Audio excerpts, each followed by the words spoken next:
नमस्कार, मैं हूं कुमार अनिल। महात्मा गांधी की आत्मकथा सत्य के साथ मेरे प्रयोग इसकी 11वीं कड़ी लेके मैं आपके सामने उपस्थित हूं। पिछली कड़ी में हम लोगों ने बात की थी कि गांधी जब विलायत पहुंचे तो उन्होंने जाना कि 3 चीजें नहीं करनी है। आज हम लोग बात करेंगे कि मांसाहार को लेके मांसाहार तो उनको करना नहीं था। तो लेकिन अब तक गांधी मानते थे कि मांसाहार करना ठीक है, इससे शरीर में ताकत मिलती है। लेकिन माँ की प्रतिज्ञा के कारण ये मांसाहार नहीं करते थे। यहाँ आके ठीक उल्टा हो गया। यहाँ आके अब वो शाकाहार को मानने लगे कि शाकाहार ही जरूरी है और दूसरे को भी शाकाहारी होना चाहिए। एकदम एक नया परिवर्तन ये आया। और दूसरी बात की तथाकथित सभ्य अंग्रेज बनने की कोशिश गांधी ने की और वो उसके लिए बहुत पापड़ बेले। लेकिन एक अंग्रेज ने ही इनको जगा दिया। वो शिक्षक थे, उनका नाम बेल था। उन्होंने गांधी के कान के आगे बेल बजा दिया कि तुम ये सब क्या कर रहे हो, तुम तो पढ़ने के लिए आए हो, तुम ये तथाकथित सभ्य बनने की कोशिश छोड़ दो।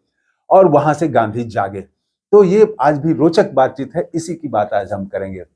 तो हुआ ये कि जब ये लोग विलायत से आए, होटल में ठहरे थे, तो वो 3 पौंड लगा था। पिछली कड़ी में हमने 2 पौंड कह दिया था, 3 पौंड लगा था वहां पर। और वहां से ये लोग एक जगह कमरे में आ गए थे, तो निजी मकान में आ गए थे। तो वहां डॉक्टर मेहता पहुंचे और होटल से मालूम हुआ कि अच्छा ये लोग वहां चले गए हैं, तो वहां पहुंचे।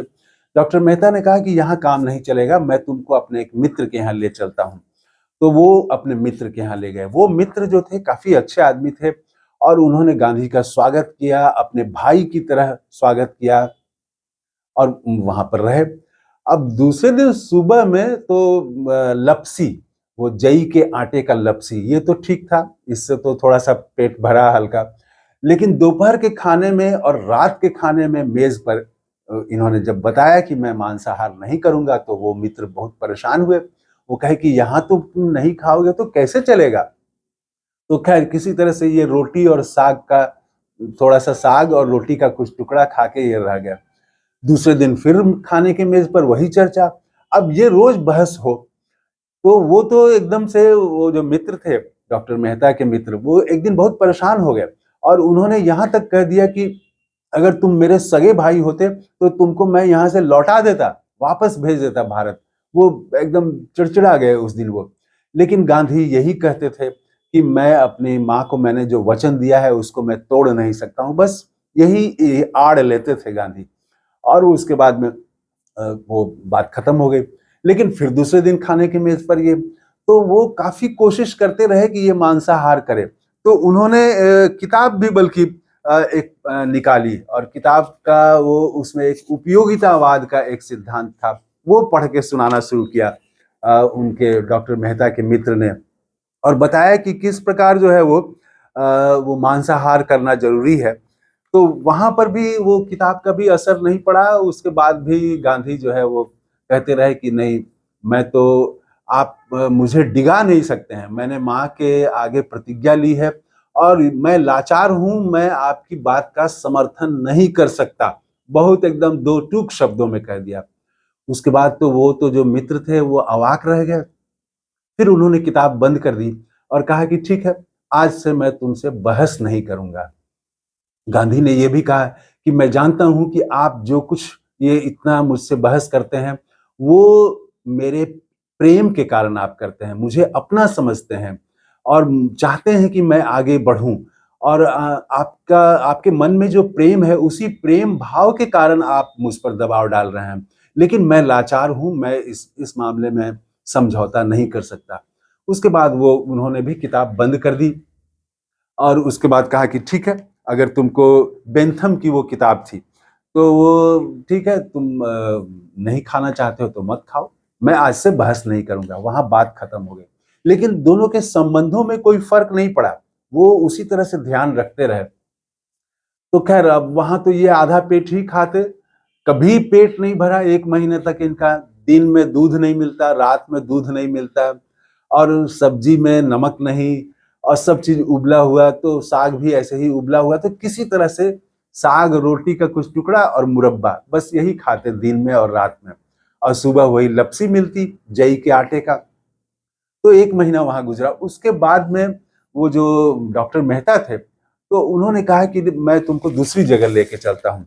तो वहां से वो केंसिंगटन ले गए गांधी को, और वहां पर एक परिवार के वहां एंग्लो इंडियन परिवार था, और परिवार की जो मुखिया थी वो महिला थी, विधवा मुखिया महिला थी।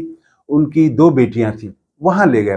वो महिला बहुत अच्छी थी, और उसको जब इन्होंने गांधी ने बताया तो वो महिला लेकिन विरोध नहीं की, और वो ऐसा जोर उसने नहीं दिया कि तुमको मांसाहार करना ही है। वो इस मामले में वो महिला बेहतर थी, बल्कि उस महिला ने, उस विधवा महिला ने गांधी की मदद की कि लंदन में कुछ निरामिष भोजनालय भी हैं, कुछ निरामिष शाकाहारी रेस्तरां भी है, लेकिन मुझे मालूम नहीं है, लेकिन मैंने सुना है कि है।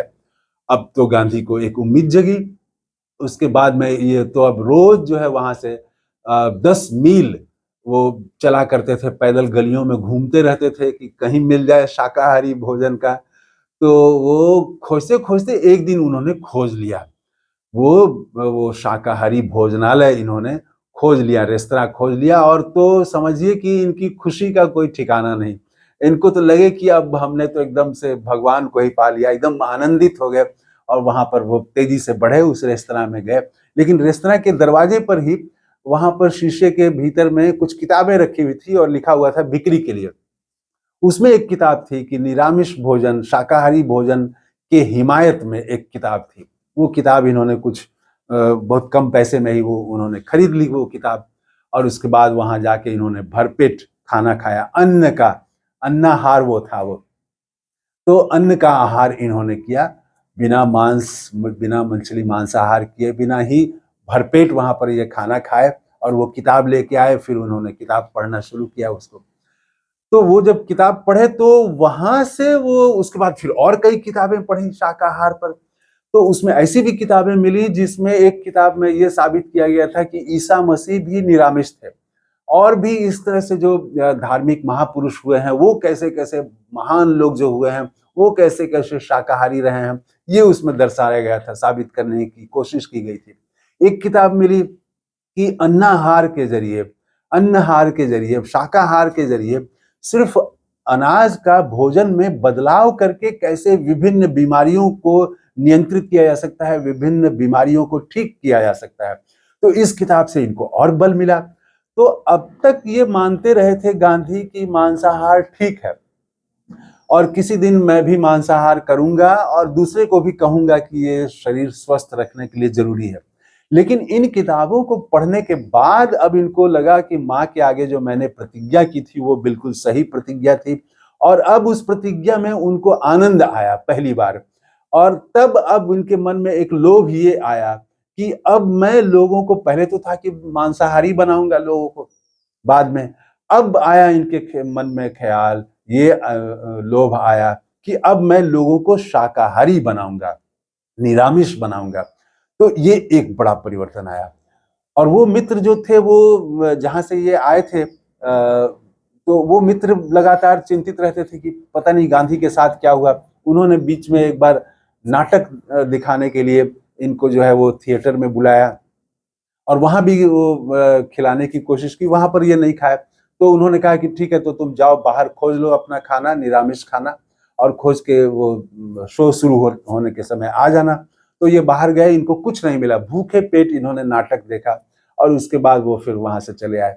तो वो सबकी कोशिश ये थी, डॉक्टर मेहता भी बार बार कहते थे कि पढ़ना लिखना तो ठीक है, लेकिन सबसे जरूरी है यहाँ के विलायत की जो रीति है, जो रिवाज है यहाँ का, उसको समझना, और यहाँ की बोलचाल, यहाँ की संस्कृति, इसको समझना, ये जरूरी है।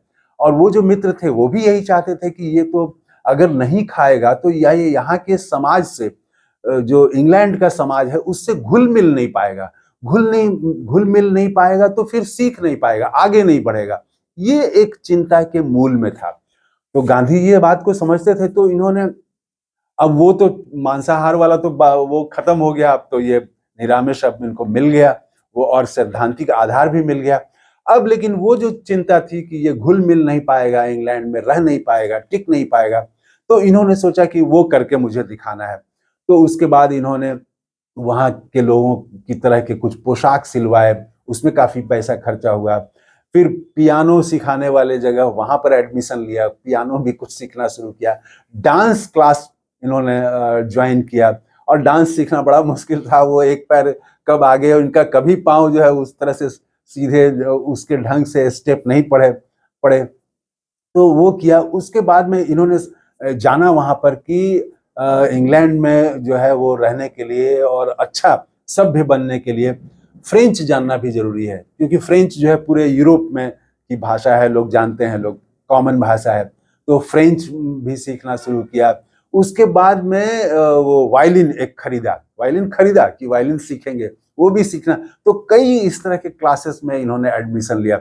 उसी में इन्होंने समझा कि अंग्रेजी फर्राटेदार बोलने के लिए लगातार अंग्रेजी अच्छे से आप बोलें, अच्छा भाषण आप दें, ये जरूरी है।